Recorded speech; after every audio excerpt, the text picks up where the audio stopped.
Hello, everybody, and welcome. I am so incredibly excited to be able to sit down with you. Anybody who feel comfortable, it really helps me to see your faces, also because I see your familiar faces. Don't think I don't see your little profile when you DM me. I don't think I don't see your little face in the YouTube comments. Like, I know, mostly you girlies, but also you guys. And I treasure it so much to see your face. It's always, the virtual thing is always a thing. I am truly incredibly excited for today. It's going to be so magical, hopefully transformative. And I just want to start with a couple of questions so that people can come in and join. And we make just a little bit of space for those that maybe have gate 28 and are rushing to get here. I don't know why every time that I do this event, I'm like sitting in the middle of the twilight, like the sun is about to set. So I'm going to be moving around just so you know. I have my little crystals. It's not a little, I have like 8, okay? I have my little pen and paper because I'm going to be doing the exercises as well. And just because I am the way that I am, I love to get dressed up for these events as if it's like the gala. Because to me, this is the little gala that I get to throw. And I'm truly just so grateful for all of the beautiful messages and DMs and emails that we've been getting leading up to this. And I want to get to know you a little bit. So tell me, I'd love to know who of you has kind of like recently discovered human design or recently got into the rabbit hole or recently found me on YouTube or like wherever you found me. Okay, 1 year ago, Sylvia. Like recently, I'm going to say 6 months, okay? And I'd love to know for those of you, if there is anybody here that, oh, I love it. Okay. Yeah, this is going to be so exciting. I'm so like, there is honestly, human design was so transformative for myself. So when I meet people that are starting their human design journey, I feel so privileged that I get to share this wisdom and this information with you. Like, you have no idea how excited this gets me. Okay, so let me know if you were in the event of last year. I'd love to know if you joined. Today, we're going to talk about the energetic authenticity. And so this is something that is the thing that I'm most passionate about, especially when we're talking about human design. And so I want to share a little bit what's going to happen so you know exactly where we're at and how the next 3 days are going to move forward. So today we're going to have a live class on your energy type. And there's going to be something happening that we call in human design the cellular activation. And the cellular activation is a very impactful oral transmission that will awaken your dormant DNA. So this is something, and the reason why I treasure my human design reading so much. This is why I'm so excited that the YouTube videos we're putting out there are having such incredible, beautiful feedback. And I feel so recognized as a protector.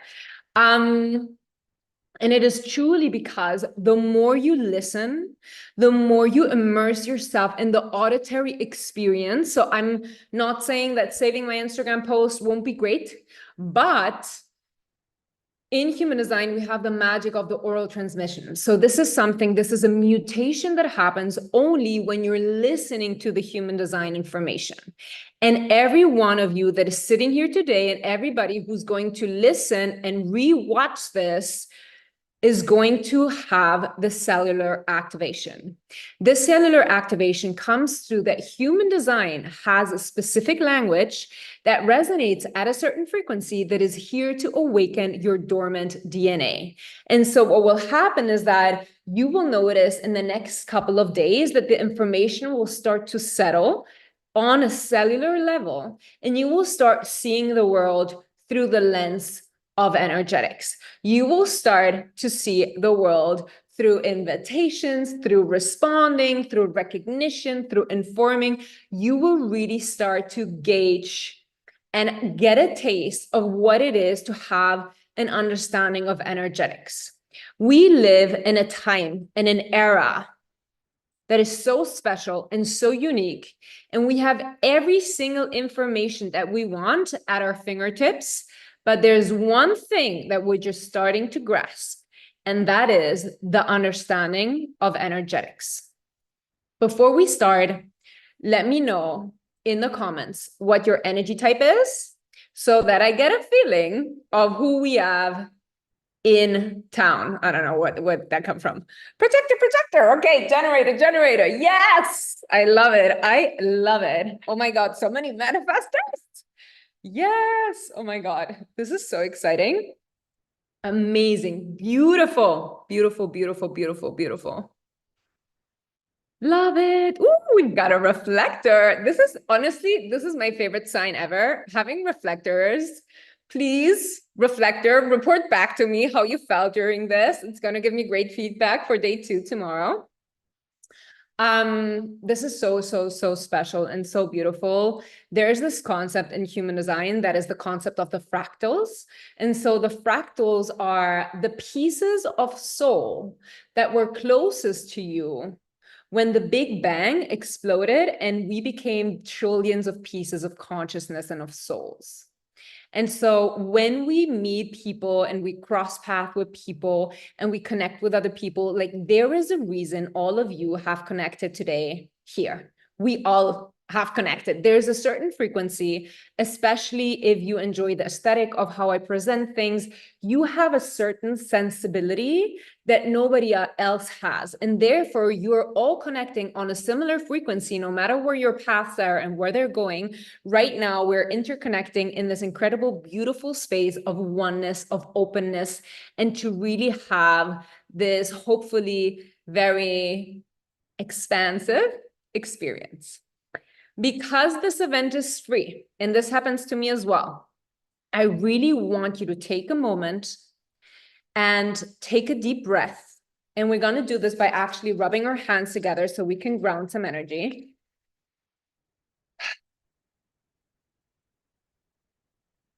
Take a deep breath and let go of anything that came before this. And anything that will come after this. And I want you to put your right hand on your heart and your left hand on your belly. And I want you to take in this energy you have literally just created out of thin air and feel it vibrating and pulsating through the palms of your hands. Feel your heart beating. Feel your stomach breathing in and out with all of the air and oxygen and life force.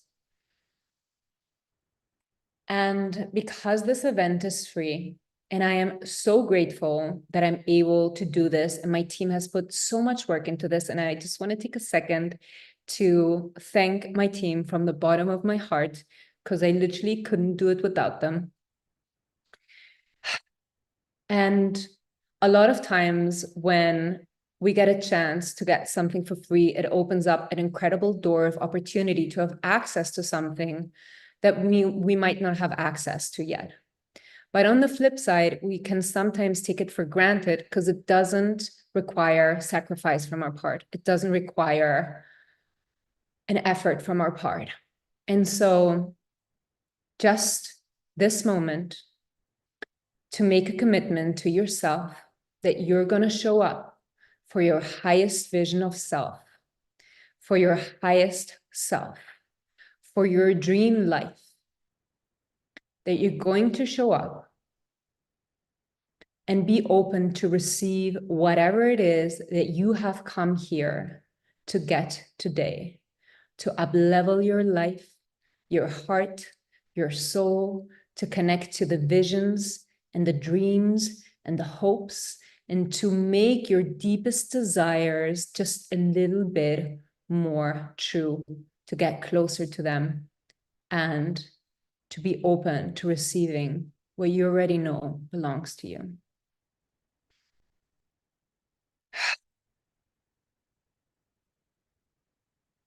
I want to take this moment to also set an intention. I've done this before you all entered the chat, but I want to put the intention of having a beautiful, loving catharsis experience, of being elevated, of getting just a tiny bit more of understanding for yourself and who you've come to be. I want you to get answers today, tomorrow, and the next. I want you to be able to love yourself a bit more and extend that love to others. Setting this intention to be protected, to be safe, to be elevated, and to connect to the highest frequency of all of us together here. Thank you. Thank you so much for doing this with me. It is really beautiful how many times in my life I didn't know what to do because I felt so stuck and I didn't have the answers. And just setting the intention can bring miracles. And today we want to create miracles. Okay. So now that we've got that out of the way,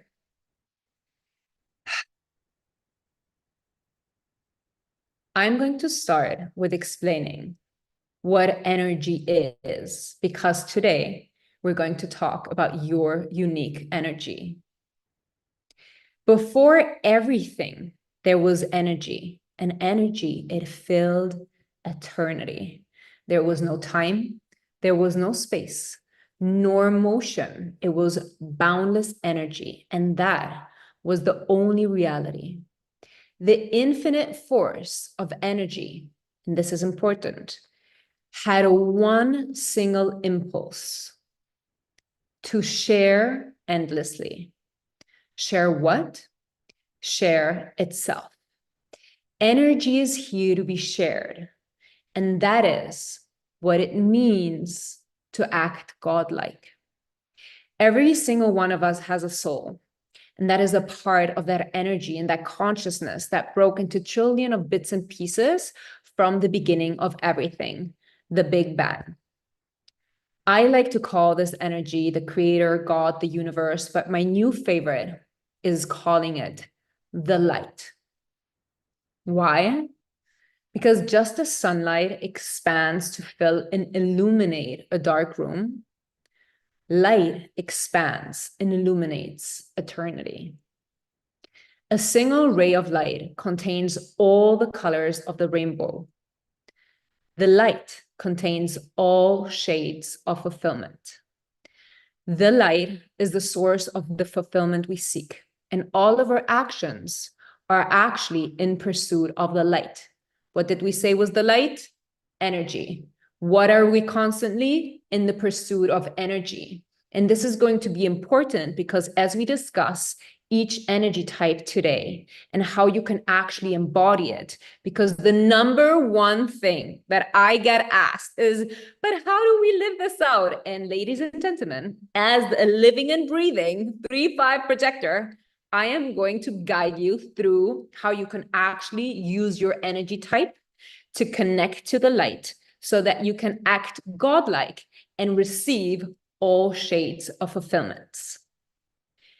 So if the light is the source of fulfillment we seek, and all of our actions are actually in pursuit of the light, I want you to take your pen and paper, and I want you to take a little breather and write down 3 to 5 of your biggest desires. Like, what is that thing that you go to sleep at night and you fantasize about? Like, what is the thing you're daydreaming about? What is the thing that makes you the angriest, the bitterest, where you're just like, I can't believe this is my life? The thing you're dreaming about, okay? I want you to write a couple of sentences on what it would take for you to create an extraordinary life and whatever that means to you.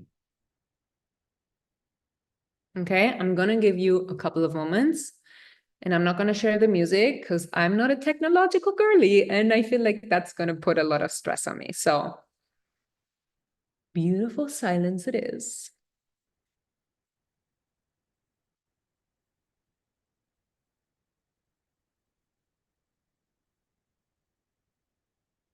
Okay.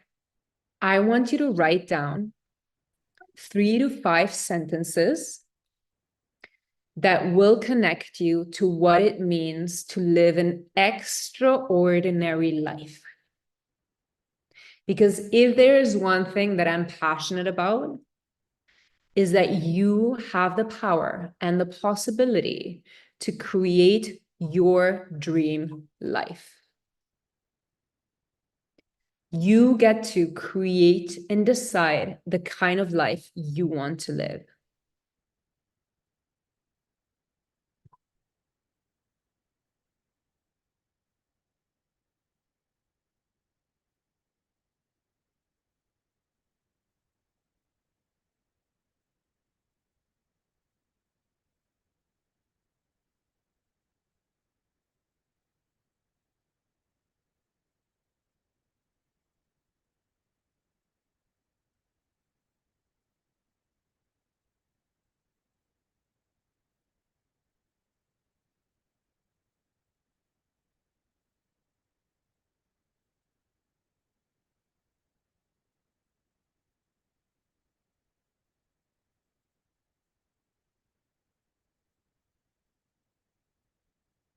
Okay.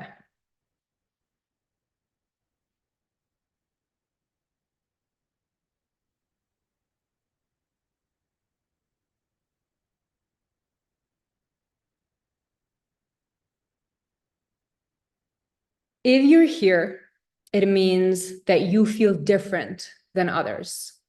If you're here, it means that you have the feeling that you don't fit in. If you're here, you know that there's something about you that is unique and that is special. Because only those of us who have been hurt, who have tried our best, and have given everything to try to fit into societal norms and have failed, understand the pain that it takes for us to search and for us to be found by something like human design. There are two realities. We now live in a world where two realities exist. We have the 1% realm, that is the physical world, where we experience with our 5 senses, which in spirituality, we can actually consider darkness. This is where we react to external events, fulfillment and temporary things. Reactions preoccupy us. We're all victims who suffer because of other people's actions, as well as random external circumstances. There appears to be no hope about permanent positive change, and the majority of our desires remain unfulfilled. This is where a lot of people that have been disconnected from the light are living right now. This is an old consciousness. This is the old paradigm way of thinking. But then we have what most of you know to be true. And I want to open and like pull out the curtain or pull away the curtain so that you can actually see it super clearly. We have the 99% dimension, which is the biggest reality, but we can only see it once we look behind the curtain.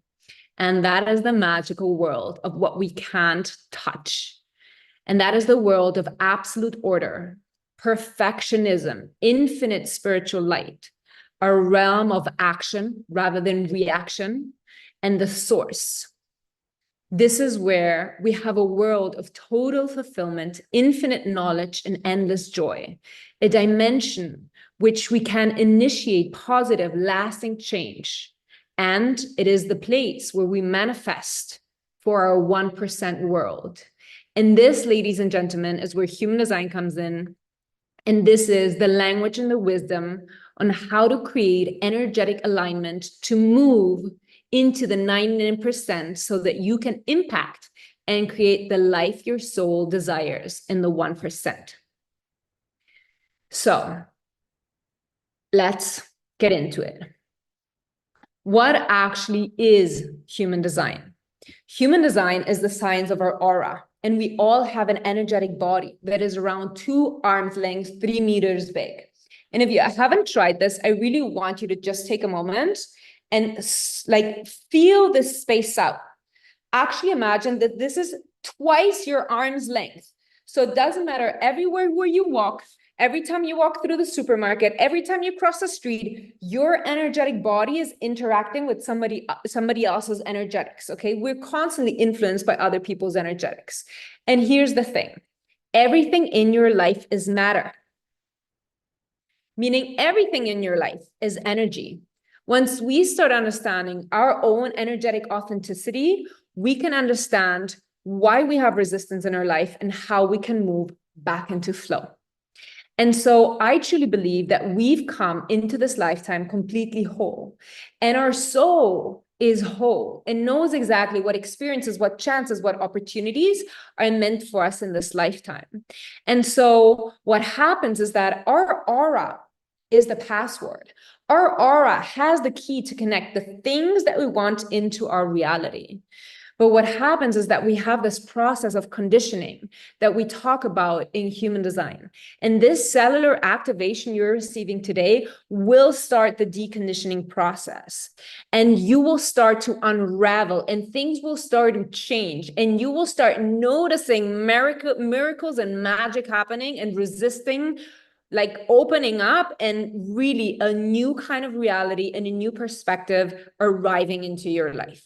And so what happens is that our soul comes whole into this lifetime, but we have this kind of slime, this conditioning that doesn't allow that our soul connects with the things that are meant for us in this reality.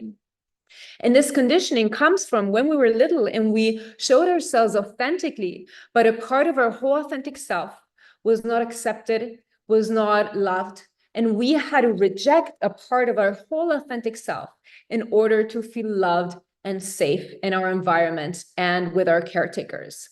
The moment that in order to feel safe and loved, we have to reject a part of our whole authentic self, we start feeling that emptiness inside. And we try to fill that emptiness inside with success in our work, with toxic but intense relationships, with material things, with substances that we try to like fill the void, because we haven't realized that we need to get in touch with the 99% reality and the 99% dimension. And we try to grasp to that 1% because it is the only thing that we can touch and that we can see. But what human design allows us to understand is that we have this 99% dimension inside us.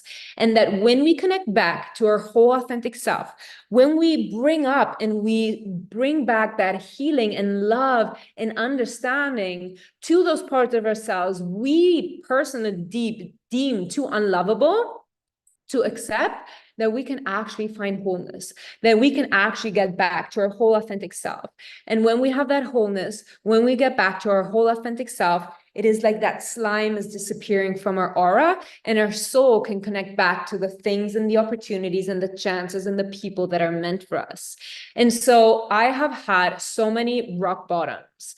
And the one that was like the hardest was really when for years I was trying to be somebody that I was not. And I thought I had to be that person in order to be loved and accepted. And the moment that I let go of that very painful realization that it would never happen that way, the most incredible thing ever happened to me, which has been human design. And so understanding that if you are in a point right now in your life where you're feeling lost, where you don't, I mean, we're in the middle of eclipse season, ladies and gentlemen, like things are rough. So, you know, if you're noticing resistance, if there's triggers coming up, if shit is hitting, if shit is hitting the fan, if there's like, if you are crying on your knees, like know that I've been there and there is a way out, and all of those things, they are not happening to you because you're bad.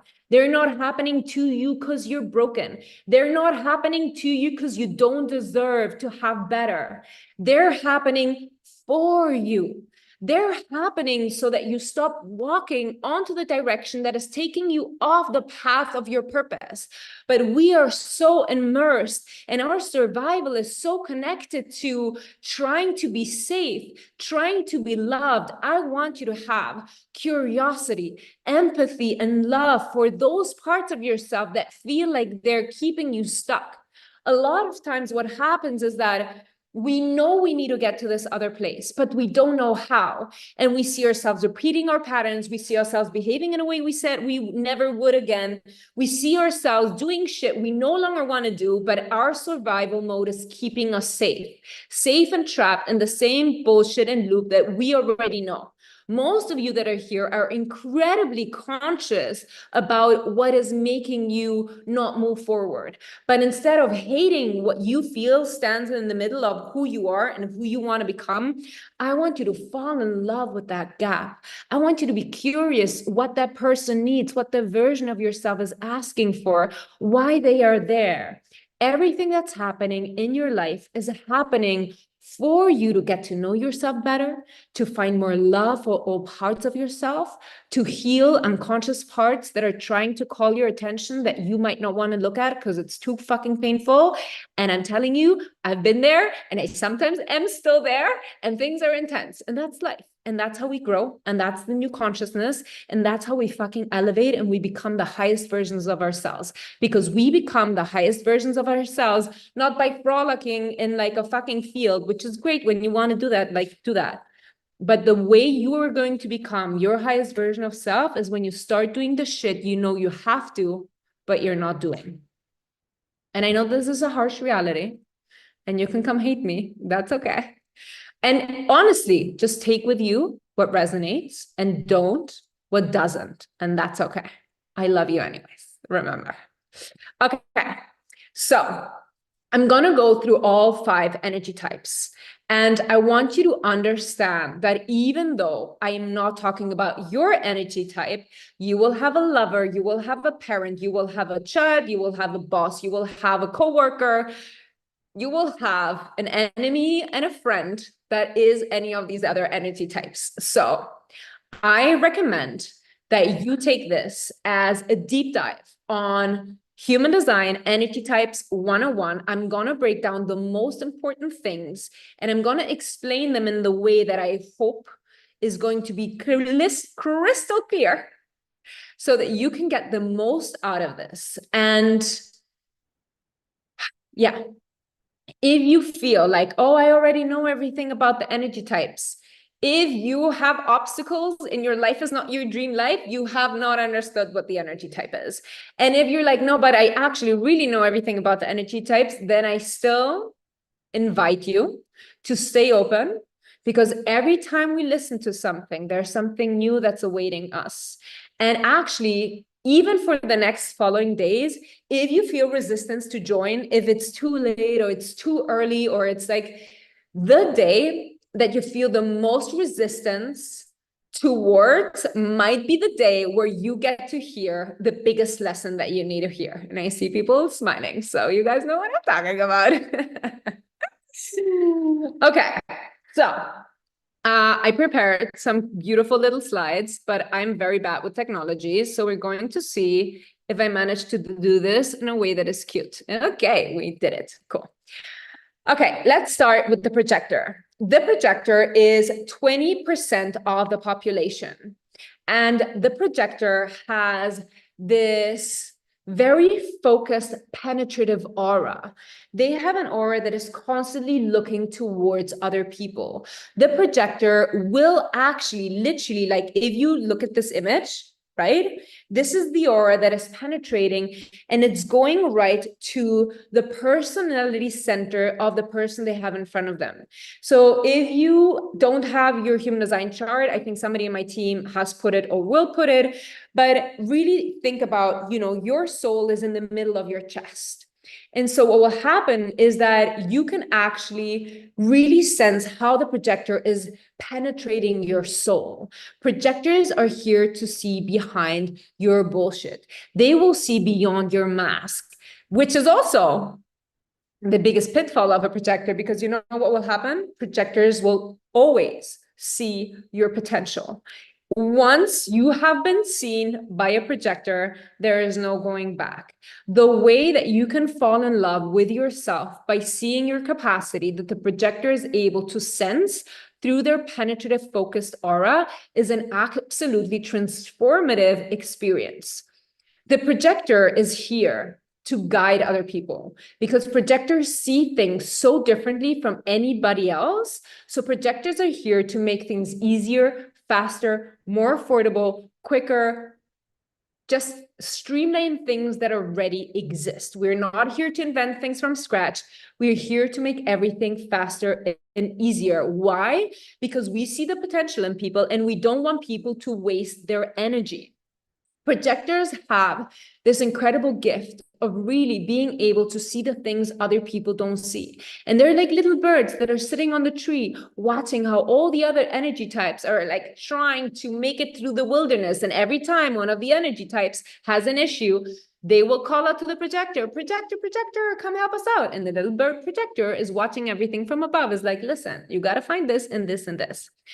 What is the big mystery around the projector? The projector doesn't have consistent energy. And because the projector doesn't have consistent energy, it is important to understand that you will feel misunderstood in the world the way that it's built right now, because we still live in an era in which we get paid for the hours that we work, right? Which to me, honestly, makes zero sense, because that enables people to be in a job that they hate, where they just clock in and they clock out, and that's it. In the new paradigm, and we will be discussing this in depth tomorrow, we won't, like, this will no longer be sustainable. We won't be able to waste our energy and our time any longer. All of us will need to step into our path and into our purpose, because all of you have unique gifts that you have come to share with the world. So the projector is here to find one specific niche. And when the projector finds that one specific niche, it will need a system to explain it to the world. And so once you see as a projector that one thing that you see better than anybody else, you need to understand that your worth, if you take anything from today, dear projector, this is the thing. Your worth does not come from how much you do. It comes from how well you're able to explain only what you can see. And so for the projector, it's essential to be recognized, and it's essential that you really put yourself out there in a way that is not aggressive, so that you can share what you know. And you will notice when you found that thing, because that is when people will be drawn to you and they will come to you for advice. But you have to have high self-worth before that. You have to understand why you're not here to just spread your knowledge and your wisdom with everybody. But we're going to get to that in a second.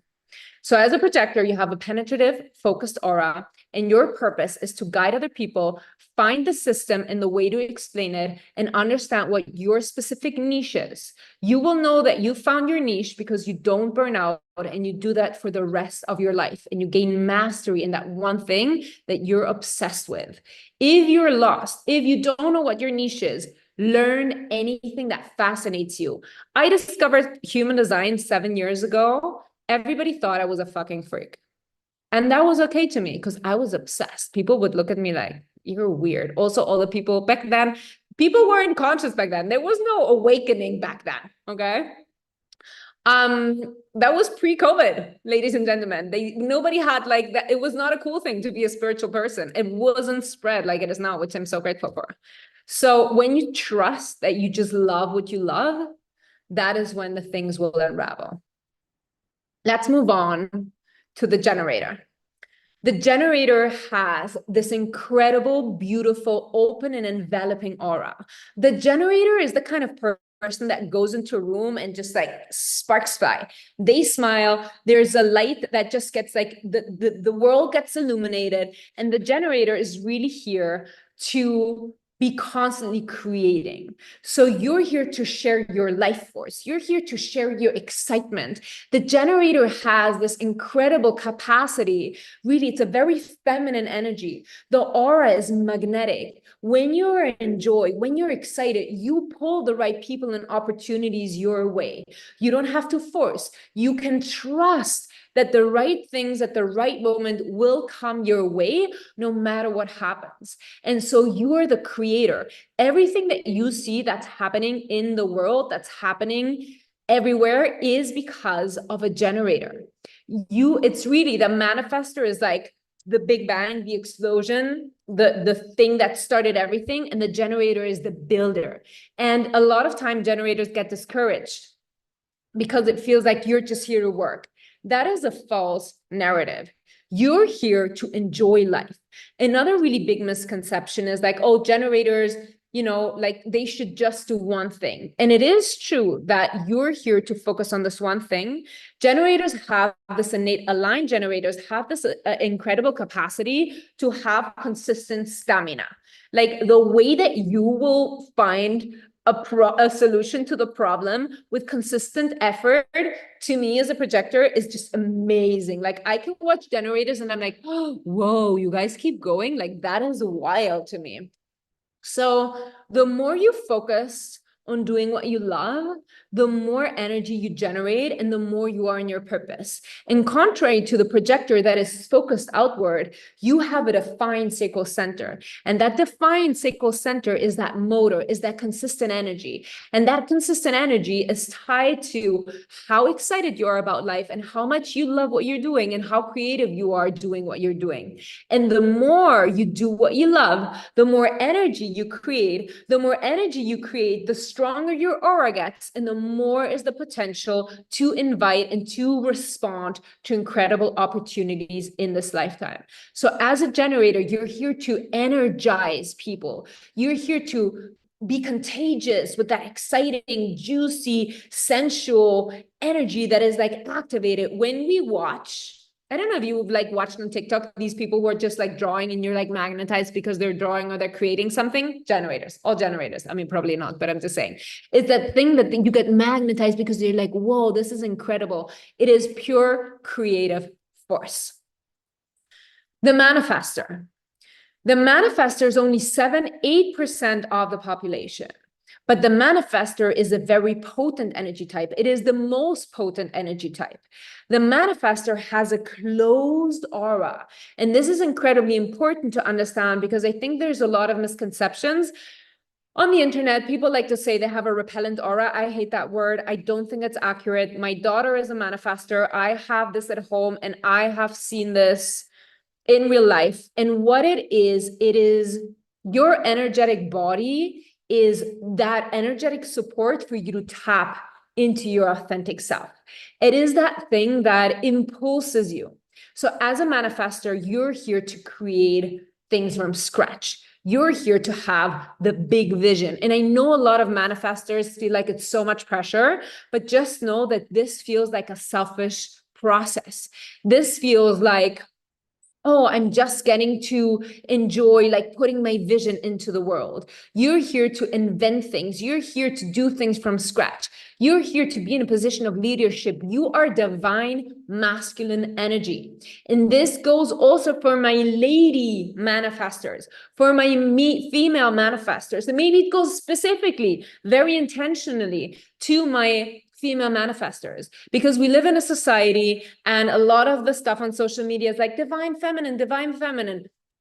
Being a manifestor and being in your divine masculine energy and what that represents and how that looks like does not mean that you're not allowed to dress girly, does not mean that you can't allow people to support you, does not mean that you can be like in full dress and pink and glitter and whatever else you want that expresses a feminine. It is the way that you move energetically that is important to understand, that you have come here to initiate things. You're going to be the fire underneath people's butt. You're going to be the person who takes charge, who is in positional leadership, who moves things forward. And that is divine masculine traits. It's traits of responsibility. It's traits of actually really caring about what other people want. The manifestor has so much shadow and conditioning of like being too loud and being too strong. The biggest myth around a manifestor is that you have to be loud or you have to be strong. The actual way the manifestor embodies in the most aligned way their energetic authenticity is by doing things in a very trusting, peaceful way that just spreads a calm energy. You are so powerful, and when you know it, and when you are confident in that, you don't need to yell, you don't need to threat, You don't need to exert power because you are power already. Like that is your base. So a lot of times manifestors come into this conflict, especially when they just hear that they're manifestors, that they're here to be powerful, that they're here to be leadership, and they think they need to exert the power. And there's a lot of rejection. There's so many people who reject being a manifestor because they have negative connotations with what it means to be divine masculine energy. But I want you to really tap into that understanding that you don't have to do more or less. Manifestors, the way that you feel like, is like a Zen rock in the middle of a river. You are standing your ground. There is nothing loud about you. There's just this peaceful, strong Zen energy. Let's move on to the manifesting generator. And let me know in the comments if this resonates. Okay, so the manifesting generator is a hybrid between the generator and the manifestor, meaning you have both of these energies. The manifesting generator is the energy type that is the fastest, the most independent, one of the ones that needs the most freedom, and it wants to be trusted. What is going to happen with the manifesting generator? The manifesting generator will be super inspired to read a book. Then it wants to do this workshop. Then it wants to study this other thing. And then it's doing this other thing. Like the manifesting generator is going to thrive doing 10 things at a time. And all of us are just going to be sitting there like, what? You're going to do this also? And so the manifesting generator, because you're so potent, because you're so fast, because you're so intense, you're going to be pivoting. You're going to be jumping from one place to the other. You're somebody who's not here to learn A, B, C, D, E. You're here to really jump from one letter to the other. You actually know that you are in purpose when you do things because you're excited by them and you jump into a rabbit hole and you start studying something new and you have no idea why. And if somebody asks you like, oh, why are you doing this weird human design thing? And you're like, I don't know, I'm just excited. That is the right reason to do it. If you're like, no, I'm doing this course because in 6 months I want to make this amount of money, and you intellectualize it, you're not listening to your sacral, you're not listening to your guiding source. Okay. So the manifesting generator is here to disrupt the path. It's here to tear down the societal structures. It's here to show us new opportunities that none of us could have ever thought of. The manifesting generator is that energy type that you will bring into a room when nobody knows what to do anymore. And they're like, you know what? We're going to mix A and C together and it's going to be a whirlwind and it's going to work. And you know what? It's going to work.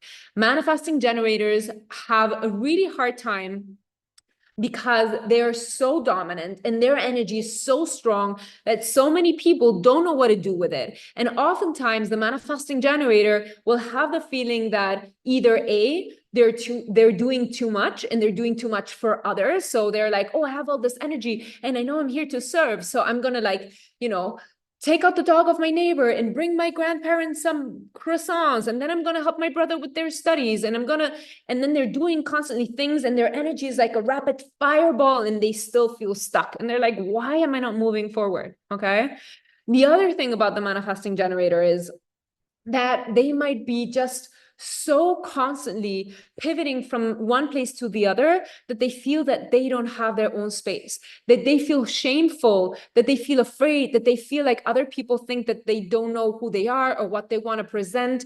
And there's so much societal pressure of like niching down. Don't niche down as a manifesting generator. Don't niche down in your business. Don't niche down in your life. Like you're here to give us this incredible savoring of all of these different flavors so that we get to experience life through your life experience.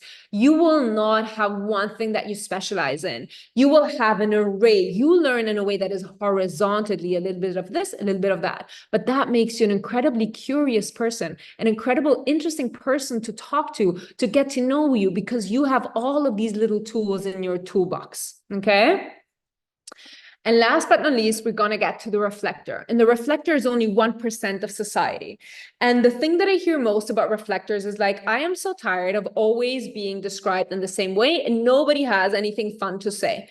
So if you're a reflector, I actually recently just interviewed a reflector for my podcast that you can check out. So here's the thing with reflectors. The reason reflectors are so special and so unique is because they are ruled by the moon. That's why I chose that image. And so the reflectors have a body graph that is completely open, and they interact very different. For me, the thing that is important to understand is that the reflector aura is like Teflon. It is open and it is sampling. The reflector is here to mirror the health of the society, the health of the friends group, the health of the business. When you want to know how society is doing, when you want to know how solid your friends group is, when you want to know how healthy your work environment is, put a reflector in it and watch the reflector. You don't even have to communicate to the reflector, but the reflector and their experience is going to be the net of the experience of the collective in that space. And so reflectors are really these unicorns, but there's more out there than you think. So you might know a reflector, even though oftentimes they're like called the unicorns, but they also find very, like, I feel like everybody has like this package to like carry. There's a side of being a unicorn that reflectors love, but then there's also a side of like, oh my God, I'm the unicorn. I have to like demonstrate that I'm the unicorn. So it also feels like a lot of pressure. So the beautiful thing about the reflector is that it has this Teflon aura. And so the Teflon aura, it doesn't take anything in. So the biggest, I think, misconception for the reflector is that everybody thinks the reflector is incredibly weak. And it's not that it's weak. It's actually that it's highly sensitive. Watching the news can be overwhelming. A lot of reflectors have weight issues or have autoimmune issues because they're literally carrying the weight of the world in their energetic body, because they haven't understood how much of the energy of the world they're taking into these energy centers and how much is actually theirs. If a reflector is aligned, if a reflector is authentic, then the reflector will know when to let go of all of the shit that doesn't belong to them, and they can get back to their energetic authenticity and their uniqueness. And so when the reflector has the capacity of only sampling the auras, it will be the wisest energy type. It will be the first one to call bullshit and see through everybody's like pretension. And it will be the one that is the wisest because it takes in all of this information. But that doesn't make it the weakest. Actually, the reflectors can be the strongest because nothing will stick and they will just take things in, become super wise, and then let it go so that they can move into a new experience, a new environment, and understand and learn more. How are we feeling about this? Are we feeling good? Okay. So here's the thing. What I want to share is that you did not see the slides. Is this true? Okay. So, okay, thank you. This is the most important thing, okay? This is where I feel everybody feels things are getting complicated. I want you to understand that it doesn't have to be so complicated. Human design wants to make things simple. Us humans try to hide behind information so that we have excuses as not to move forward. No, I can't implement my human design because I still need to learn about the transition that's happening and whatever. No, I can't, like, I don't feel ready. I still need to learn more. Stop learning more. Like, I'm saying this with the biggest love and kindness, but stop having excuses to live your best fucking life. Like, we live once. Ladies and gentlemen, we have one fucking life in this lifetime, and I want you to juice the shit out of it. Like, it has taken me 34 years to find my purpose. And if I can help you find it today, like, that is the bestest thing I could ever do. And if it takes longer, that's also okay, right? I want to put these stories into the world of women artists that start painting when they're 80 and they become, you know, super recognized. But there is something about understanding that we're the ones that are standing in our own path. Everybody's like, oh, but how do you implement human design? How do you implement human design? The reason that I fell in love with human design is because it has the easiest way to implement it. You follow the strategy, okay? And you want to make it complicated. It's not that complicated. It's not that complicated. It's nuanced and it requires sensitivity. And what it requires most of all, ladies and gentlemen, is our honesty. It requires us to have radical responsibility about who we want to be and how we want to show up. And we need to practice real honesty with ourselves. Because it doesn't matter who you ask in your friends group or your parents or the internet or ChatGPT. Nobody knows your shit as well as you know your shit. You know where you're lacking. You know where you're avoiding the hard things that you need to do. If you want to know how to become stronger, if you want to know how to build courage, if you want to learn how to be brave, there's only one way to figure that out, and that is by doing the shit we're scared of. And I'm the first one who is learning this continuously every day, every week, every other day at least, where I see myself, where I'm like, I really, really, really, really, really don't want to do this. Like, I feel like I'm going to die if I do this. Like, this is a horrible thing to be doing. And I'm at a point, at least in business, where, I have beautiful team members who are always so supportive. They're like, Maggie, do you want me to do it? And my inner self is like, yes, yes, please let somebody else do it. I don't want to do it. This is too hard for me. Like, I hate this feeling. But then I look myself in the mirror and I'm like, who's going to have to get along with yourself for the rest of your life? It's going to be me. So I better do the things that make me proud of myself. Because for too long, I have been depending on other people's recognition. I was desperate for my parents to see me, to recognize me, to feel loved. And they did the best they could. But they didn't give me the recognition that I have been able to give myself. And oh, wow, look at that. That's crazy. Okay. I did not do that on purpose. But I just want to say, like, the only person who can do the hard thing is going to be you. And I know that we try to outsource our authority. We try to outsource our power and our strength.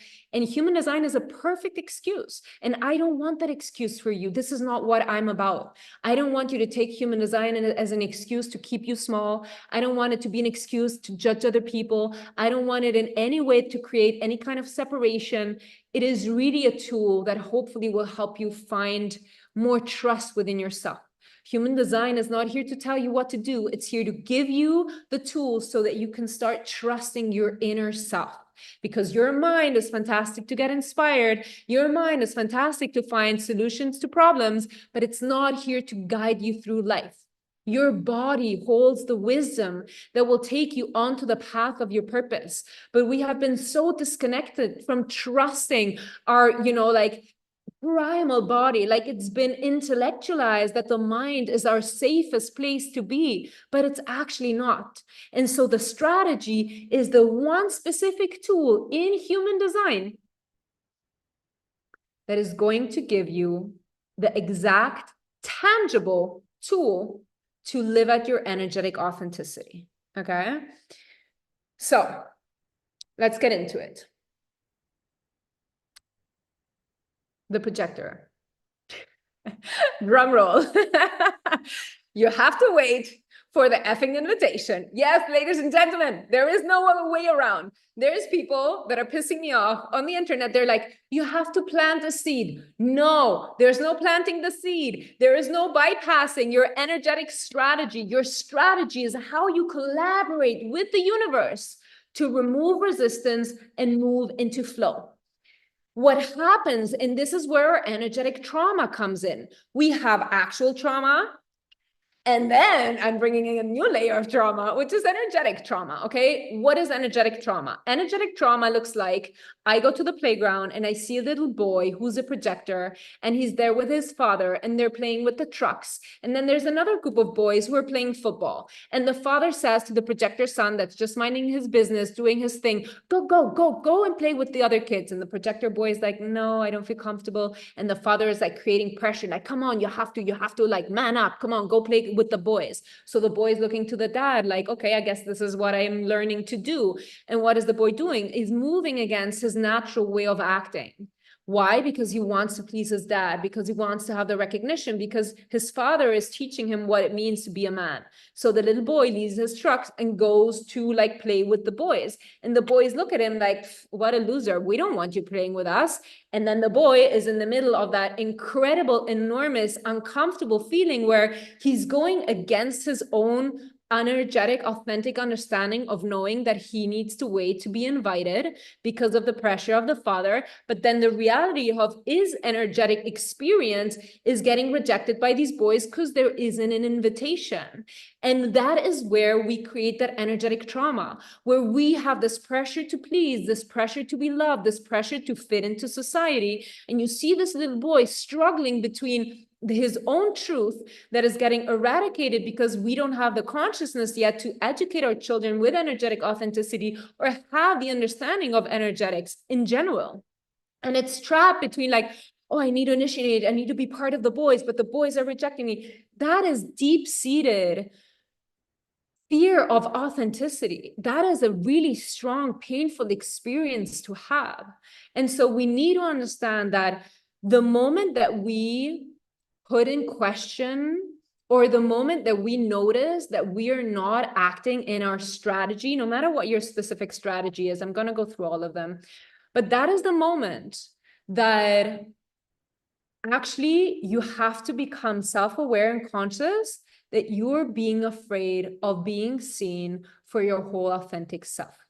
That there's a part of you that feels unlovable, that feels unsafe, and that is trying to hide and is trying to mask what actually your own needs are. And most of us grow up in an environment where our needs aren't heard, aren't respected, and aren't really valued. And that makes us try to pull together a persona, and that makes us try to become somebody to be loved, but that will never create magnetism, and that will never lead to a fulfilling life experience, because we're performing constantly for society, for the world, for the people we want to be loved by. And even if we get what we want, we won't have the full experience of being loved for who we truly are. So, we can be in relationships where we have been performing for years, and then suddenly we're like, this person doesn't know who I am because I have been lying to myself and lying to them for all of the time that we've been together. That's why we have the midlife crisis. That's why people are like, quitting their job and being like, fuck this shit. Like, I'm going to live whatever in Costa Rica. Like, there's been such an accumulation of protection and of layers of things that I think I have to be in order to be loved and accepted. And I want to say, I've been there and I'm still working on it. And we all have our strength and our, weaknesses, and it's totally fine. We need to be loving towards those parts, because the only thing that inner child actually ever wanted was to feel safe and loved, right? And so waiting for the invitation, why does it pain us so much to wait for the invitation? Because waiting for the invitation is passive. Waiting for the invitation is pure feminine energy, and this is especially difficult for male projectors. Waiting for the invitation makes us feel like we do not have control. And so this requires such an immense trust and faith in God, the universe, like the creator, and our own capacity, and really understanding that we grow up in a society that is, initiative oriented. If you don't have success, it's because you're not working hard enough. It's because you don't want it hard enough. I was working 18 hours a day. I was writing 250 emails. I had a sustainable underwear brand before I started this human design thing. I had a newborn baby and I was working myself to the ground. I had my second burnout before the age of 30. I had an autoimmune disease and I was fucking crying every single night, praying. When you start praying, things are serious, okay? I don't know about you, but when I start praying, I know things are really getting serious. It's the last resort. And I was just like praying. I'm like, why? Why am I doing everything everybody told me I'm supposed to do and I'm not seeing results? Like, am I broken? Am I not allowed to live my dreams? Why is everybody else like out there succeeding, having an incredible life? And my desire, my heart wants it so much. And it's not happening. I'm doing everything good. Why am I being punished? And I didn't realize that the life that I thought I wanted was asking me to reject my whole authentic self, because I wasn't honest with myself, because I didn't know what I actually really needed, because I was constantly fighting for outside approval. I was put down to my knees. I was crying in my kitchen floor and on every floor in the house, to be honest. But I was in such deep darkness It was really bad because I could not understand why the way that I was not working. And I'm like, I'm wrong. Like there's something wrong with me. The moment that I heard that I was a projector, that I don't have consistent energy, and that I'm supposed to work 3 hours a day, I was like, yeah. I was like, okay. Everything in my life suddenly made sense.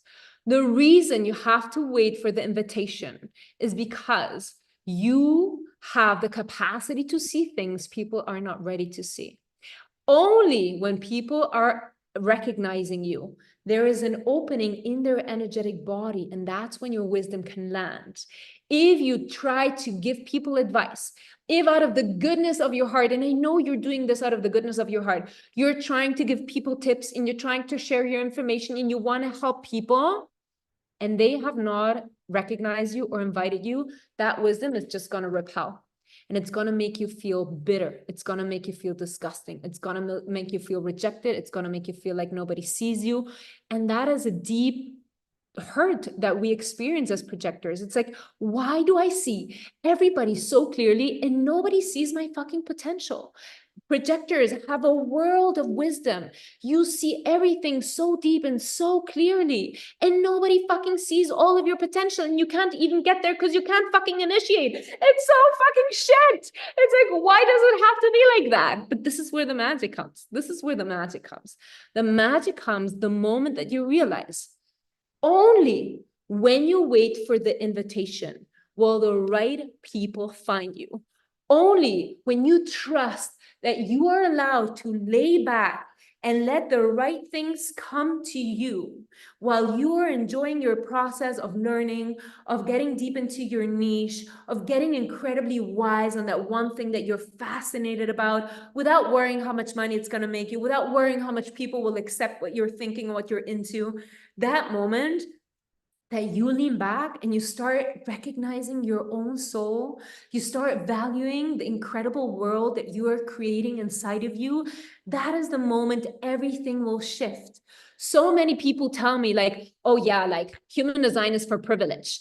Of course, there's an aspect of any spiritual practice that comes with a privilege, the privilege of knowledge, the privilege of access to internet. There's so much of it.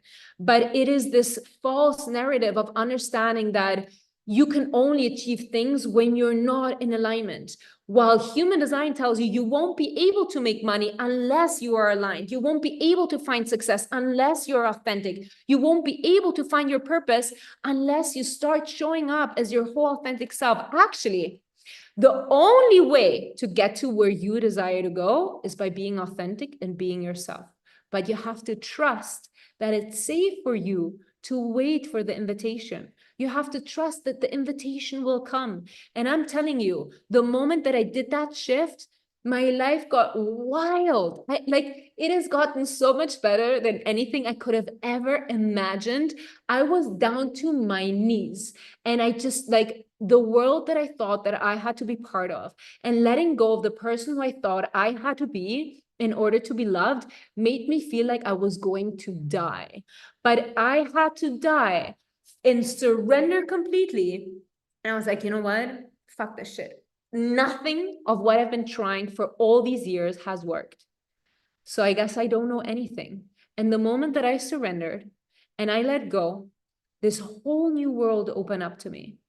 And in human design, I not once wrote anybody an email. I never asked anybody for like, I want to give you a read. Okay, that's not true, my friends, but they were like kind of interacting. But like there was not a moment that I was like hustling and like burning, like trying to force, this is going to happen. This is how I grew up. I grew up with 2 manifesting generators. The shit was crazy. It's like, you gotta do it. You gotta do it. It was the 80s. It was the 90s, like it was a hustle culture. And I did not know that there was a different way of achieving things. And the moment that I let go and I waited for the invitation, my life turned around in a way that I'm like, thank God that other life didn't work out. That would have been the worst for me. Now I get to have the most chill experience ever. And it's crazy because really, the moment that I started to accept that waiting for the invitation and letting go and not pushing, that energy, and that is projector one-on-one. If you want to become really magnetic, I feel like it's like toxic dating magazine from the 80s, like Cosmopolitan, how to like seduce a man in like 10 days or whatever. You have to pull your energy back. You have to pull your energy back. And when you're loving yourself and you're deep in the joy of whatever it is that your niche is, people will feel drawn to you. The amount of people that I was desperate to be friends with, the moment that I got into human design, were like, oh, why don't you have a coffee with us? And I'm like, no, I'm not giving you a free reading. Like for 5 years, I've been trying to be your friend. And now you want to have a coffee with me? That seems rather obvious. And it feels like a victory. I'm not gonna lie. It felt like a victory. I'm like, haha, I found my thing. But it was really wild because I was so lost and so scared, and it was just an absolute mess. And I really never thought I would have gotten out of that. And just going to that place where, you know, there was no other option. I could not continue to hit my head against the wall. And with human design, it was so magical. I started giving readings. Within 1 month, I had earned all the money that I had invested in the training. Within 1 month of that, I was in a podcast. And from that on, I was fully booked out for 2 years, a month in advance. And it had a flow, and it had not one email, not one DM, not one anything. Like, yeah, I showed up on social media, but I had like 1,000 followers. And every time I would post something, I would lose followers because I was like in a completely different, you know, I was like in fashion. So really allow yourself to make that step, to have courage, to love yourself, to allow yourself to trust that you will have everything you want when you start living energetically, authentically. You are safe to do that. Okay. Thank you for letting me share my story. Let's move on to the generator and the manifesting generator. And the reason that I'm going to, oh my God, this is wild. Okay. So the reason that I'm going to put them together is because the generator and the manifesting generator have the same strategy. So you both act in the same way, okay, to attract the right people and opportunities and chances into your life. There is a difference. And in Human Design 1.0, the manifesting generator is a subcategory to the generator. I personally am absolutely against that way of thinking. And I think we're evolving into having 5 energy types. I am incredibly passionate of giving manifesting generators their own pedestal. Because if you've ever met a manifesting generator, how are there ever going to be a subcategory to anything? Like the way the manifesting generator will just like charismatically, magnetically stir up like a tornado of excitement in a room is wild. So I don't know how anybody could ever put them in a subcategory. So I'm celebrating my manifesting generators very loud and proud here, okay? But we want to get to the base. And the base is that both of you are sacral beings. Both of you have consistent energy. And that consistent energy comes from that sacral center. And I want you to listen up because I'm going to try to explain to you the mechanism of responding in the most concise way I possibly can. Okay? So manifesting generators, and this is great for everybody who likes them because you will be able to support them and help them on their journey. And so the sacral center of the manifesting generator and the generator is very simple. It's a hell yes, or it's a ugh, no, disgusting. And you will see it on their face. The less conditioned they are, the more you will see it on their face, okay? You know, Chrissy Teigen in that face where she's like disgusted, I'm sure she's either a generator. Anyways, I love the internet. Okay, so sacral beings. Yes, ugh, no, disgusting. If you don't have things clear in your life, if you're doubting, if you don't have a clear answer, it might be because the question that you're asking yourself is too broad, okay? If somebody's like, oh, what do you want to have for dinner today? You're going to be like, I don't know, what is there to dinner? So maybe they're going to be like, oh, there's like veggies or there's pasta. And then your sacral is like, oh, pasta, nice, delicious, want it, great. Okay, so we can encourage our manifesting generators and generators in our life to ask them yes and no question instead of open-ended question because it's harder for them to respond. Here's the thing. You are constantly responding to everything in your life. You have this incredible magnetic aura that is constantly pulling the right people and opportunities into your life. You have the sacral center, and the sacral center is super primal, okay? And I want to take you back to the little version of you, the little generator, the little manifesting generator that still didn't have any conditioning. And I want you to remember a time where you might have expressed your desires. You might have expressed your hell yes or your hell no. And this is just an example, and I always use this example, but it's just a metaphor, okay? Imagine your parents are like, okay, little generator, manifesting generator, you have to throw out the trash. And you're like, ugh, no, disgusting. I don't want to throw out the trash. What are your parents usually going to say? They're going to be like, don't be so selfish. Who do you think you are? You have to support the family. You have to do this. Like, we didn't raise this kind of a child. Children only see black and white. They love me or they don't love me. And the moment that you hear those harsh words from your parents, you're like, ooh, this doesn't feel safe. Little me better throw away the trash because I don't know what's going to happen. So little you goes and throws out the trash. And then when you come back, what is going to happen? Your parents usually are going to be like, you're so amazing. We love you. You're incredible. You did such a great job. What is the little version of you learning in that moment in time? The little version of you in that moment in time is learning that when you express your true desires, you're going to get rejected and it's not safe. And that only when you compromise, you're going to be able to feel accepted and loved by the people that are most important to you. And safety is an intrinsic need that we have as humans. And so this is what we call education, because as parents, we do not yet know how strongly we ourselves are connected to the path to our purpose. And so what's going to happen is that gets reinforced and again and again and again. And we become teenagers who don't know what they want to study. We don't know what we want for work. We don't know what we want to eat. We don't know what style to wear, because all of our adult life, all of our formative years, we have been trained to go against our internal voice and needing to please others, and therefore reject our own guiding path. And that is what happens. As a generator, as a manifesting generator, you become adults, and that sacral center, it's like a box, it's a treasure box. When you're aligned, when you're doing the things that you love, there's sparks flying, it's like full of glitter, it's whatever, diamonds, it's, it's calling people's attention. It's like, ooh, every generator, manifesting generator, people are like, come, let's have a drink. Let's go take a coffee. Let's eat cake. Let's go for a walk. Come to the cinema, come to the party. Like, people love being around generators and manifesting generators because they're sparkly and they're juicy and they're all of the things. Okay. So this sacral center, this treasure box, when you're aligned, it's magnetic. It feeds that powerful, incredible, beautiful, juicy aura. But every time you say yes to something your body's saying no to, it is draining energy. And that box gets full of these yeses that are no's, and it only has a specific amount of space. And when that box is full of yeses that are no, your energy is compromised. Your sacral center is drained. And when your sacral center is drained, there is no energy. And when there's no motor or no energy, there's nothing that feeds your magnetic aura. And when there's nothing that feeds your magnetic aura, the universe can send you those impulses. You can literally imagine that the universe is handing you on a silver platter, yes and no options constantly. Every person you meet, everything you smell, everything you see, everything you eat, everything you touch, yes, no, your sacral is responding. But if your aura it has no energy, there is no space for the universe to send you impulses.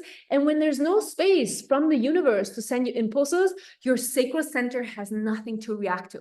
And that's when you're feeling frustrated. That's when, as a generator, manifesting generator, you feel stuck and you see other people thriving and you're like, why am I not meeting the right people? Why am I not, finding the right opportunities? Like, why am I drained? Why don't I want to get up in the morning? Why don't I have any sexual interest? And that is all because those creative, sexual, desire, juicy energies in your sacral center are drained, and you're going to feel stuck, and you're going to feel powerless, and you're going to feel like nothing's moving, and you're draining your energy.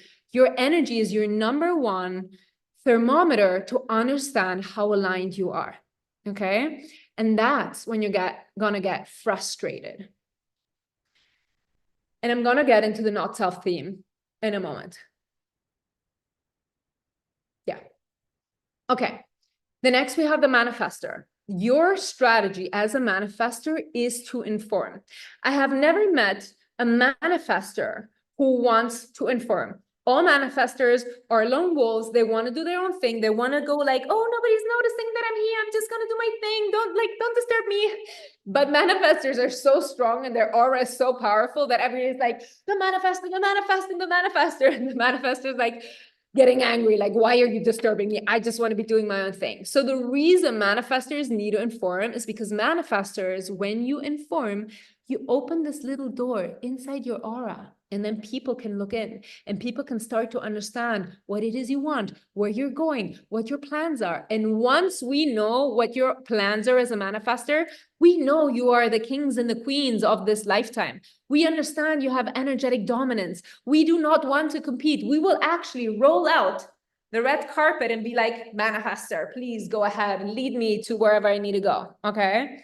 But we need to know what's happening, because if we don't, we can't see through your aura. We don't understand who you are, what you want, what's going on. And it's really confusing for us to understand what it is you want. And so the manifestor believes that if they just do their thing and they're their lone wolf and, just leave me alone, I want to do my thing, that's how they will remove conflict. But actually, it's the opposite. You will create conflict when you forget to inform, and that's when you're gonna get angry. And so the best thing that you can do is let people know.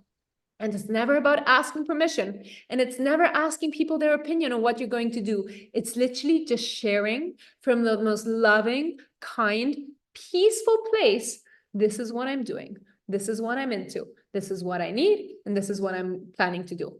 End of story. Okay, there doesn't need to be any dominance, any power, anything. And if you watch, like my favorite manifestors, I was talking about this today, Jordan B. Peterson, Leo Skepi. If you don't follow Leo Skepi on TikTok, you're missing out on like hilarious entertainment. Adele also is a fantastic manifestor. If you see how they talk, you see them talk and it's like a portal. They're like naked. When they talk, it's 2000% authentically them. And that is wild to watch how they inform. It's crazy. They are so great at it. And that's why we love them, because they're 2000% authentic. Okay. And last but not least, we have the reflector. And the reflector's authority is to wait a whole lunar cycle. And all reflectors are like, why? Because we live in a time where the best decision was made yesterday and where we're like constantly rushing. So it is really essential that you understand, as a reflector, waiting those 28 days, waiting a lunar cycle is your superpower. Waiting that time out is the way that you really allow selective nature to see who's meant for you and who's not meant for you. Anybody who doesn't have the patience to wait for a lunar cycle, to date you, to give you a job opportunity, to move, those are not people that you want to have around. And I know it can be really daunting, and you can obviously always use the lunar calendar to have like, what happens with reflectors that every week they will change energy type. So one week you'll feel like a protector, the next week you feel like a manifesting generator, then like a generator. And so you can never make a decision in that moment because it's never authentically who you are. You need to go through that 28-day cycle of experiencing all of the things. And once you've experienced all of the things, you're like, okay, now I'm ready. This is what I, as a reflector, having like felt and tested and sensed all of these different opportunities, this is what I authentically want for myself. And that is the safest way and the most aligned way you're going to move forward. Okay, let's quickly go through the not self theme. The not self theme is important because it is the second step that allows you to really embody your energy type. The not self theme is that thing that you're not supposed to be afraid of. The not self theme is that thing that reminds you, baby girl, you've gotten on the wrong path. You need to go back. You need to like retrace your steps, okay? For the projector, bitterness. You're going to get bitter. You haven't waited for the invitation. You try to give people advice. You're feeling rejected. You don't want to feel that way. So I remember, and this is a story I've told before, but I think it's such a great visualization. In the beginning of times, I got a DM or I got a message from my friend who's a manifesting generator. And she's like, there's this astrologer that at the time was like bigger than me. There's this astrologer, he's talking about human design. This is your moment. You have to DM her. And I'm like, no, I'm a projector. I'm going to wait for the invitation. But this manifesting generator was insisting consistently. And I was like, she's a projector as well. And I'm like, oh, okay, then I'll do the first thing. I wrote her a message. And I was so bitter afterwards. I'm like, why do I have to write a message? She could write me a message, blah, blah, blah, blah, blah, blah, blah, blah, blah, bitter, bitter, bitter, bitter, bitter, bitter, bitter, bitter, bitter. And I felt so bad. And I felt like, and it was just such a disgusting feeling in my body. And that's the cool thing about the not self theme. It makes you feel like shit. And you do not want to feel like shit. And so after that experience, I've actually really been great at waiting for the invitation, because I felt I was so aware of how shit I was feeling, of not trusting my own strategy and trusting and having my self-worth. Because that is the thing, right? Like, the wisdom of the projector, it's like alchemized gold. The reason we have to wait for the invitation is because it allows us to see how incredibly wise we are. If we could like just, put our wisdom into the world, like generators and manifesting generators, we would just like, exert our energy consistently. But because we don't have that energy, and because we have to wait for the invitation, we can only give that wisdom, that, like little drops of gold, to the people who are really recognizing us, to the people that really deserve to have our knowledge. And so when we don't, we're neglecting our self-worth. We feel bitterness because we're giving ourselves too thinly and too freely. We're not actually waiting to be invited. And that's what makes us feel like shit. And so not only that, because we have no energetic dominance, there's going to be no result. So we've given too much for somebody who doesn't appreciate all the wisdom that we have, and it just makes us feel shit about ourselves. And I remember I was sitting there on my desk, like, what did I do that? Why did I listen to this girl? Blah, blah, blah, blah, blah. This is so funny. This woman didn't even answer for like 3 months, to the point that I got so bitter. I actually went and deleted the audio like 3 weeks later. Because I was like, my ego cannot handle this shit. Like, this is too wild. Okay, the most hilarious part of this is that I reined in my energy. I kept on showing up. I kept on putting my best foot forward. I kept on doing my work. And like 4 months later, this woman emailed me, and she was the person who paid me the most amount of money for the shortest amount of time that I had ever like got paid for in my career, which was like a year and a half in or whatever, right? But it was a bunch of money for a really short time. And I was like, okay, now I feel recognized. And even later, she became a client, and we had readings and so on and so forth. But it is so interesting just to understand how important bitterness is in our journey to our own authenticity as projectors. For manifesting generators and generators, you're going to notice that it is going to be incredibly important to understand your frustration. For the generator, frustration will come because you're doing too much of shit you don't want to do to impress people who don't really care about you, to gain stuff nobody cares about. So it is incredibly important for you as generators to actually follow your gut feeling and do the things that excite you. You need to really understand that if you feel frustration, what is going to happen? You feel stuck. You feel stuck, you start to work out of energetic alignment. You're going to try to force dating that person. You're going to try and force getting an influencer to, promote your product. You're going to force whatever, starting a business, having the job, because you're like, nothing's happening. Nothing of those things my soul desires are coming. You don't know how to utilize your energetic authenticity. And then you're, okay, society told me I have to go get it. Nike, just do it. I'm going to force it. And you're going to force, and that energy is not authentic. It's going to drain you. And the people, opportunities, and chances you meet are not going to be the people that the universe has in store for you. You are overriding the collaboration with the universe. And therefore, those people, chances, and opportunities were never meant for you from the beginning. So what do? You use conscious communication and delegating the shit you don't want to do no longer, so that you can actually move from integrity and honoring your sacred desire. Okay, that's how you avoid frustration. But frustration is always a sign that you're either too much in your masculine, forcing things, or you're too much compromising your desires to please everybody else. There's a huge karma for generators about people pleasing, because in the olden times, the kings and the conquerors were the manifestors. Manifestors don't have consistent energy either. And they were like, I want to conquer that land. And then they would use all the manifesting, all the generator soldiers to do the dirty work.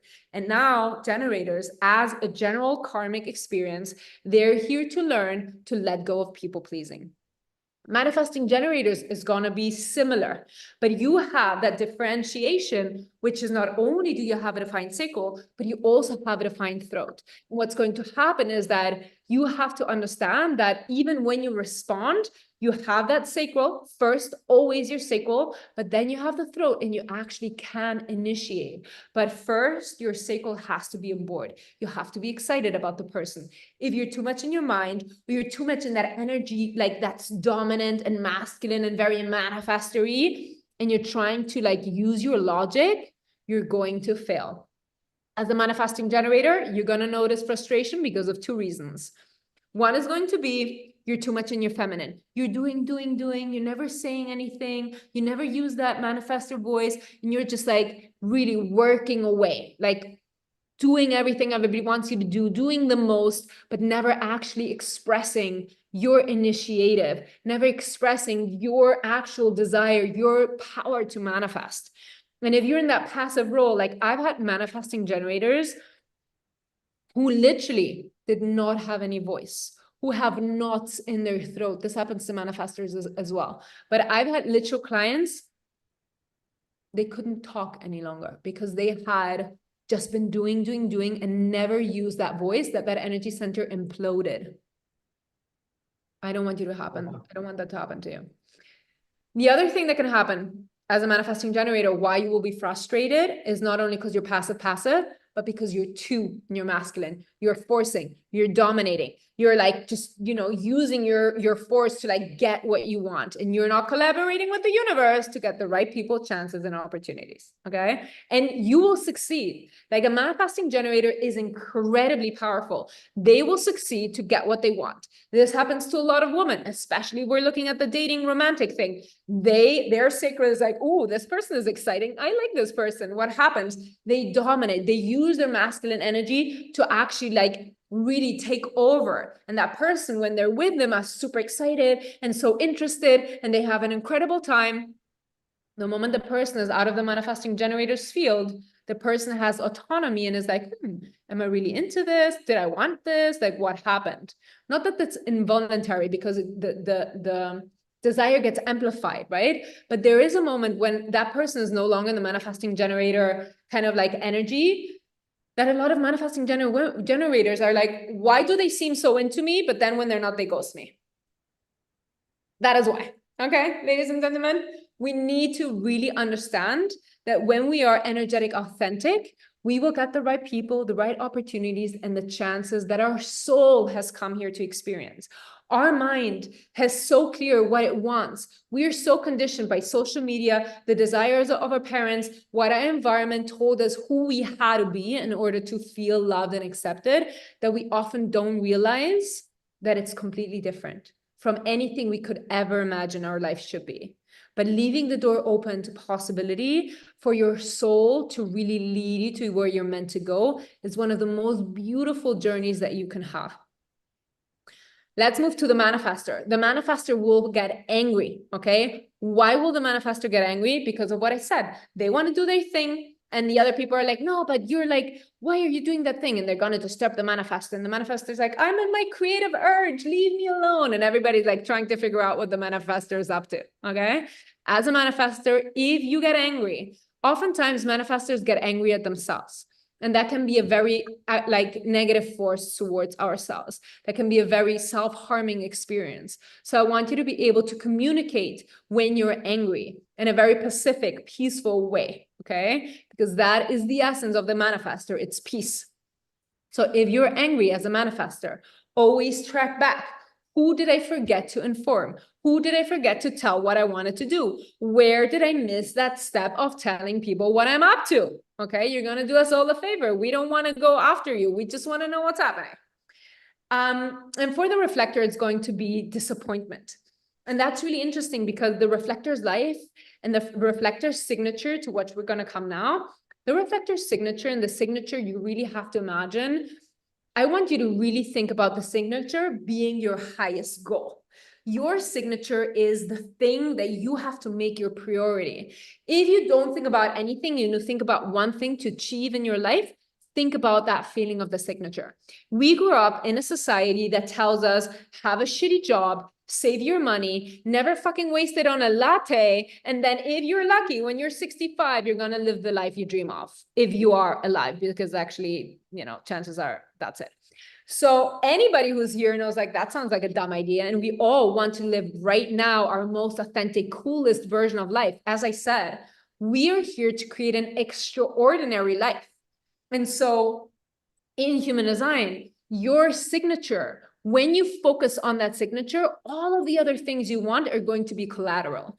So the signature for the reflector is surprise, because an authentic living reflector is going to have wild, crazy stories. Like they will tell you they've been contacted by aliens. They will have, TV shows coming up. Like they have the wildest story. If you have a story to tell, the reflector will tell you an even wilder story. Like it is incredible. Why?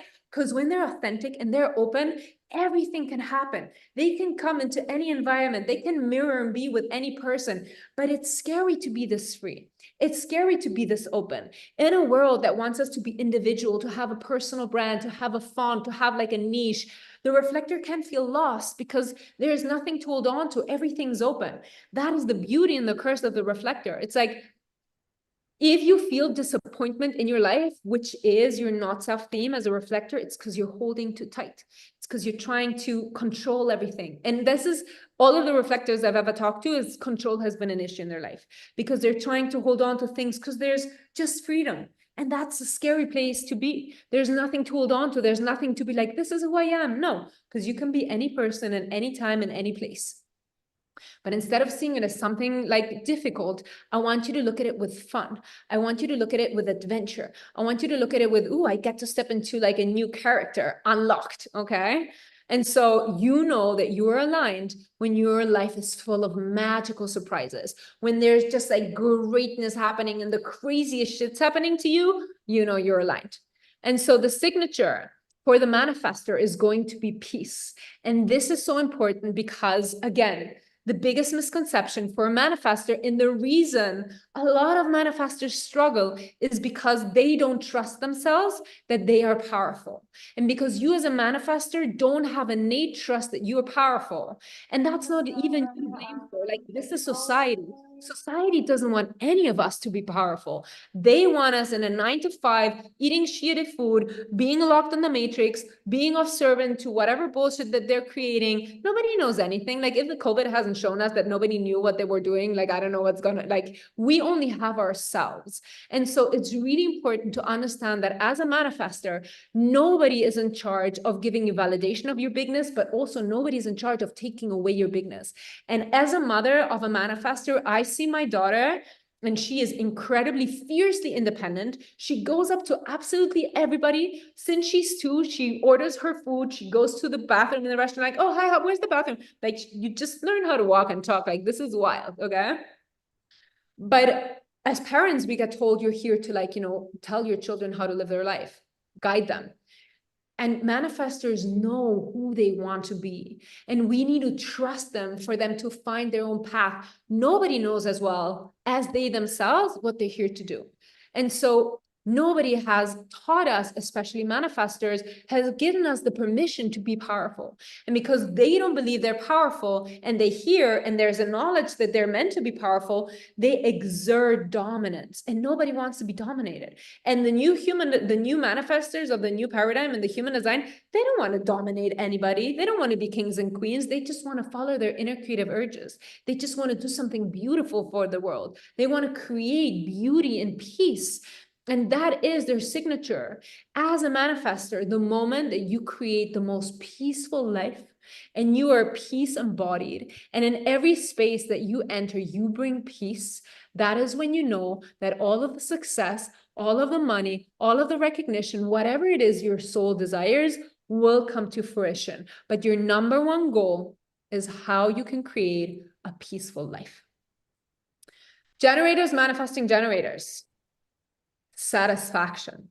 Satisfaction is a deep, warm, cozy belly feeling. It's the smiles at the end of like a nourishing meal where you're like, "Ah, that was good." That's how we want you to have your life felt. That's how we want you to feel your life, okay? You want to have that incredible, deep, fulfilling, belly full sense of satisfaction. And that is what you have to make your main goal. And what will happen is that in business, they will tell you, you have to do the strategy and you have to do newsletter and you have to post 5 times a week. And if your cycle is not excited about that shit, it won't bring the result. You will end up burned out because you do triple what you have to do. Things won't work because you're not excited. You're not doing this from energetic authenticity. And this is for all aspects of your life. If you're trying to sell your authenticity in order to get success, which is what we've all been taught to do, we won't see success. Okay? So as a generator, the moment that you make every decision based on how excited you are,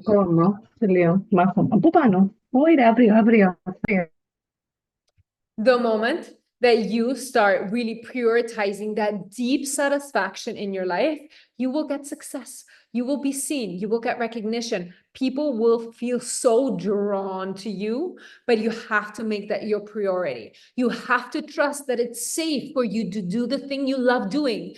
We get taught you have to sacrifice to be successful. Bullshit.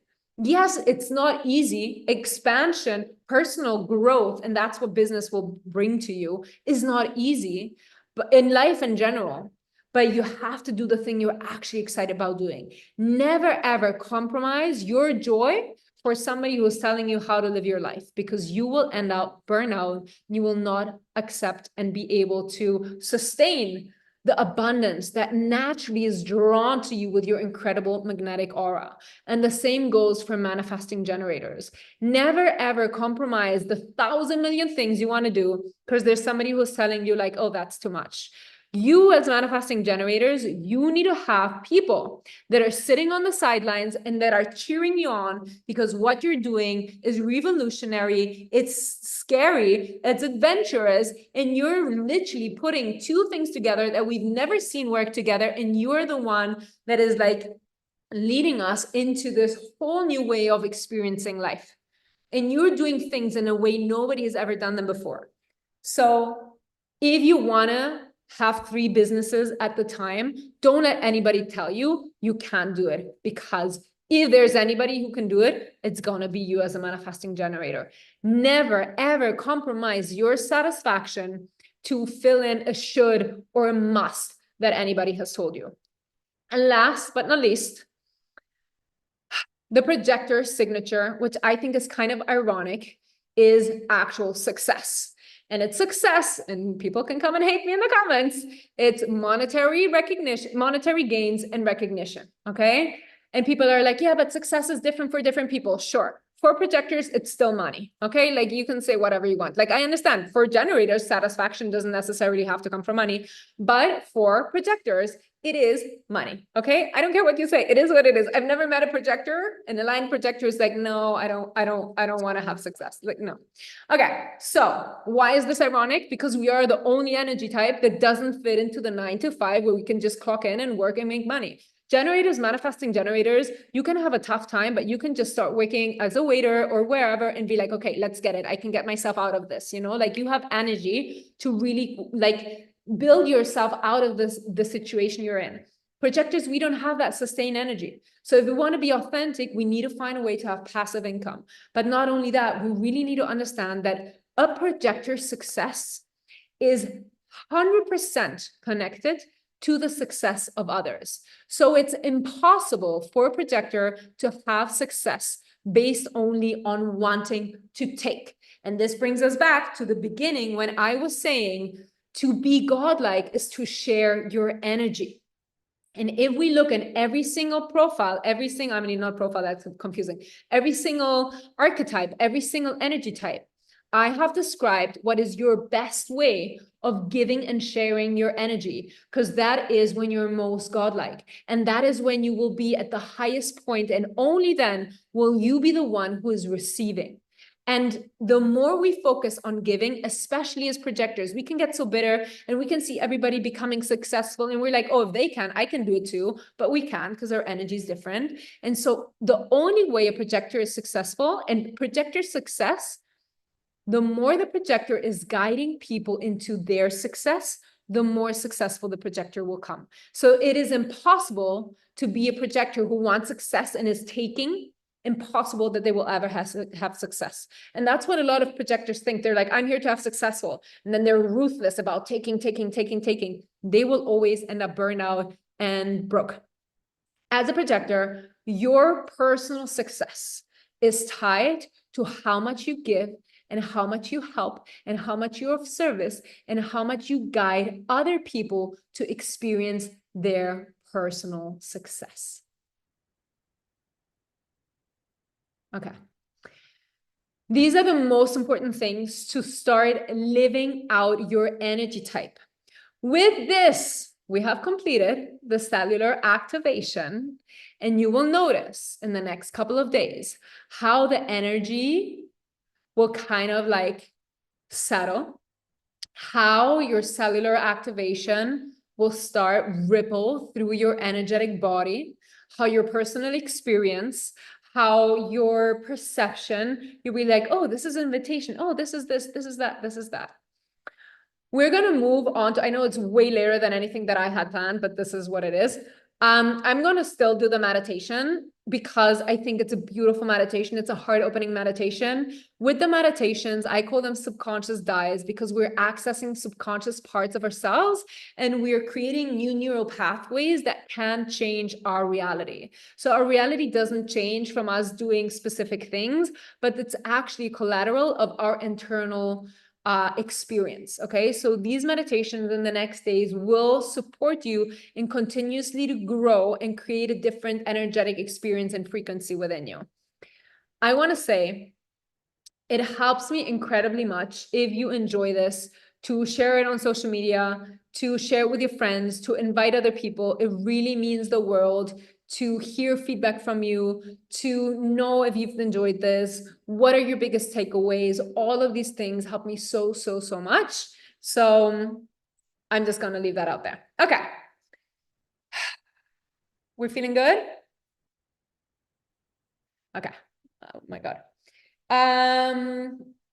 There's no Facebook group, but we do have a member area that hopefully we're going to get a chat in soon. So I don't know if also the replays are in the member area. So I don't know if Claudia is here and watching, who's like my right hand in the business. But maybe she could put the link for the member area, because that's where there you know how quick she is. There you have it. Thank you, Claudia. Okay. I'm going to try to get this music started. Get yourself in a comfortable position.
draw you deeper and deeper.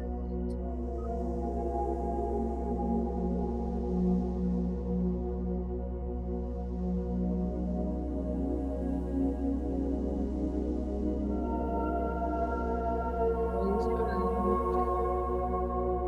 Feel your body.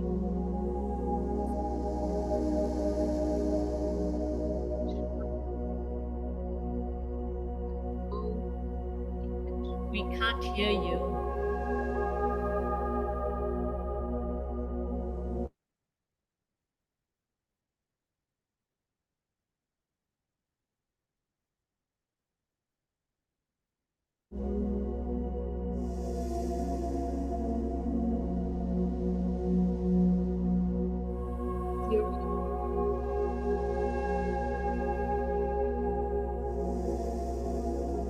We can't hear you at all. We can't hear you and the music is so loud. Stop it. Okay. Do you hear me now? Yes. Okay. Let's try again. Without music. Your sound was choppy as well. Okay. Let's try again. Close your eyes gently and feel your body relax with each breath. Let go of any tension. This is your time.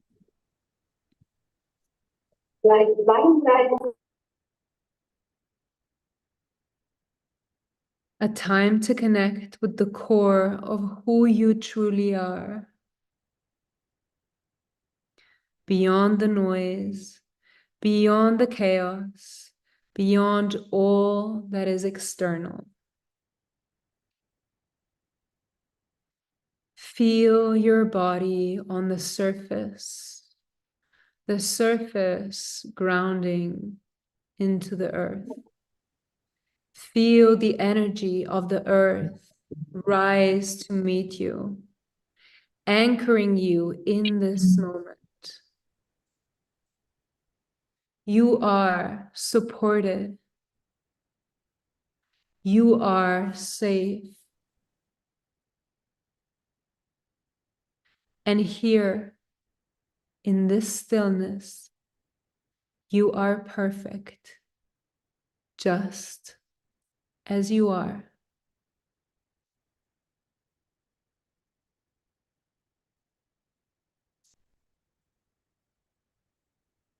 Now, bring your awareness to your heart. Place one hand over your heart and feel its gentle rhythm. With each beat, feel a soft, warm light glowing brighter and brighter in the center of your chest. This light is your essence. This light is love. This light is the very core of your beautiful being.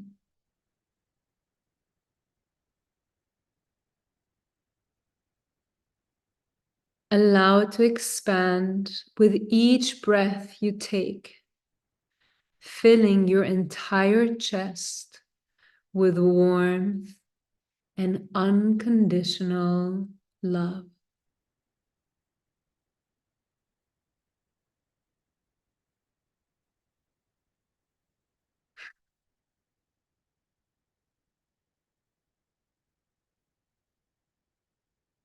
Take a moment to feel into the energy of your heart space, your truth. This is where your essence lives, the part of you that knows success, satisfaction, peace, joy, and love in its purest form.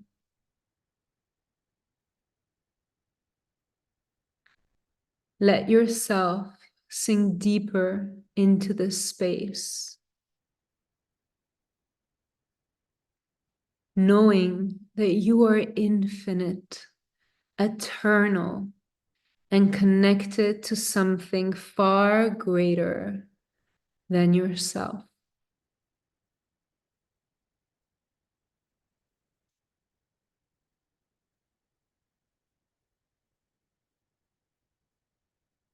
As this light within you grows, remember what that feeling of unconditional love actually feels like.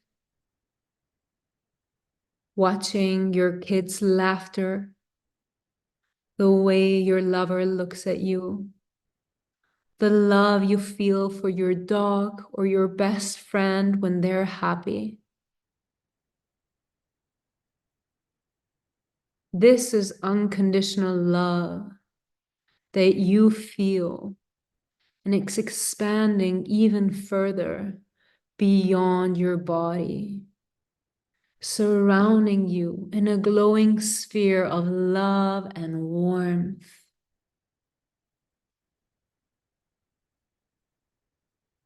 This is your essence, always present, always whole.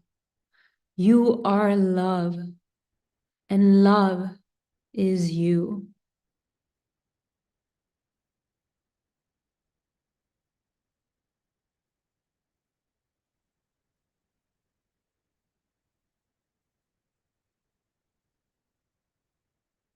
Now, visualize a thread of golden light extending from your heart, reaching out and connecting with the hearts of others around you. Feel the power of this connection, this web of love that binds us all together in oneness. You are never alone. You are always connected to this universal energy of love, to the essence of every being. Let all that needs to come out in open flow. Let your heart open wider, allowing any emotions to release. You are safe to feel everything here. You are safe to be vulnerable in this moment. Allow it all to be cleansed, opening you up to even deeper love and connection.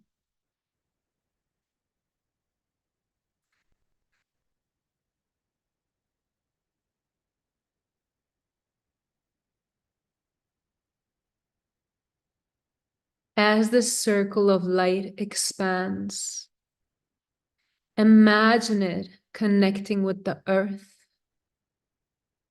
with the sky, with the stars, with the universe itself.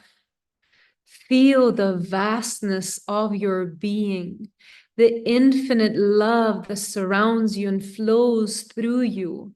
In this moment, you are one with all that is. You are love. You are light. You are whole.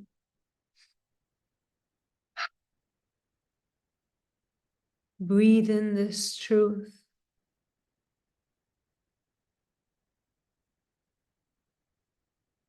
Breathe in the energy of oneness, of unity, of love in its purest form.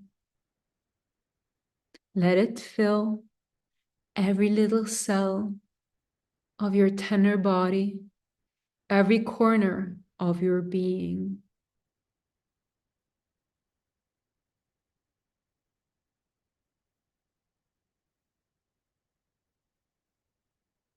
And as you sit in this powerful space, know that this connection, this love is always available to you.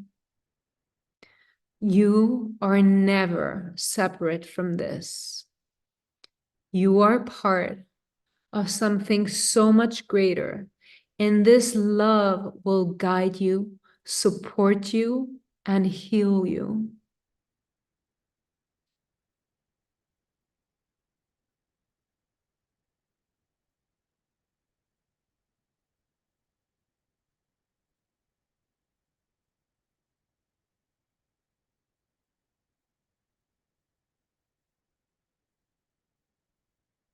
Take a few more moments in this sacred space.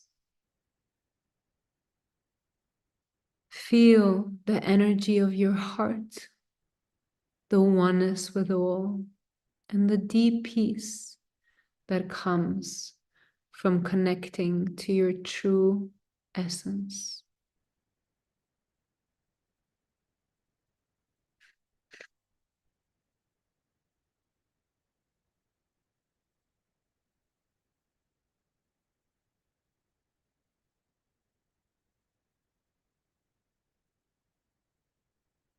When you're ready, gently bring your awareness back to your breath.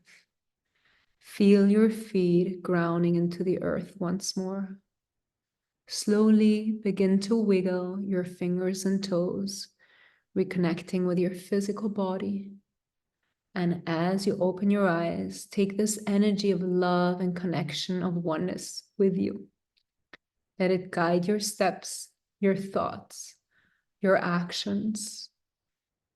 Let it remind you that you are never alone. You're always connected to the infinite love that is within you and all around you. Thank yourself for taking this time to connect with your heart and with your essence. And I want to thank you all so, so much for bringing such beautiful energy, for coming to meet yourself, for taking the step to really committing to your highest self. That is so brave and so beautiful. And I see all of you, and I am eternally grateful for giving me this platform and this opportunity to share my experience.